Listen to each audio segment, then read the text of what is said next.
Welcome back, everybody. We are back with round two with Charlie Stalker, and we have callers on the line. So we want to say good morning to Rosie. She's been waiting for a few minutes. Rosie! So. Hello, Rosie. Good morning. Hi. Hi, Rosie. I got a question for you on bright red poppies. Okay, bright red poppies? I have been trying for years to grow them, and I went online, found out how to plant them, how to grow them.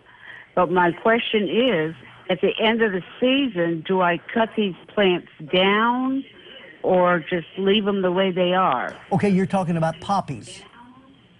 Is that correct? I think she's that's talking what about she poppies. said. Yeah. Okay, what you do is Yes. you just let the weather take care of it. Mother Nature will do her thing. It'll freeze, they'll die back, and everything is natural for next year. They can handle, they have to actually overwinter in the ground, and they will become even more and more as time goes along. So actually, after they bloom, you want to leave them. They will go through the photosynthetic process. They'll produce stronger roots as a result, and let Mother Nature just kind of break them down with the cold weather, and you're good to go. That sounds like my kind of plant. You do nothing, right? The only thing about poppies is they're so short-lived. Okay. They don't bloom but for maybe a week and a half, and then, you know, they sing their song for a week and a half. They're beautiful then. And then you're looking forward to them next year. I know. Well, you can sit there for the whole week and a half and just stare at them, I guess. Right? Yeah. Carolyn's on the line. Good morning to you, Carolyn. Morning, Carolyn. Hi, Charlie. Good morning. I've got some green beans. We have boxes this year rather than in the ground. And they're turning yellow. What is wrong? We bought the dirt over at Colonial. It's supposed to be good dirt. Okay. But they're turning yellow. What's causing my Blue Lake green beans to turn yellow? First thing I would look at is nitrogen. I don't know what you have fertilized or what you've put in the ground. I would look towards an immediate fertilizer, which would be like a fish emulsion. That's one of Ron's favorite fertilizers.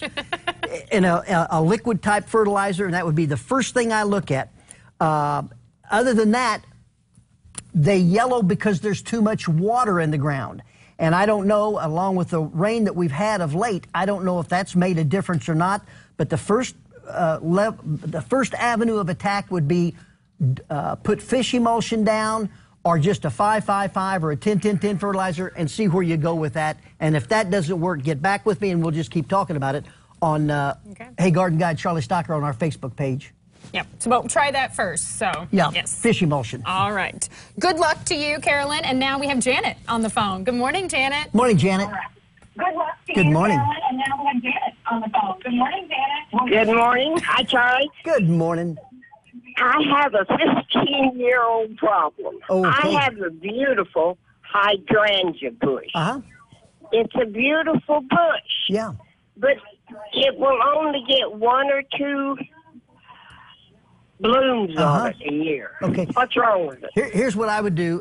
And it's what, about 15 years old, you say? About 15 years? Okay, what I would do, just real quick, I would get a spade. This is the first line of attack. I don't think it's necessarily too big, but I would get a spade. I love spades. And just on the inside of what we call the drip line, which is the branches coming out around the plant, just on the inside of that, go around with the spade about 10 inches deep.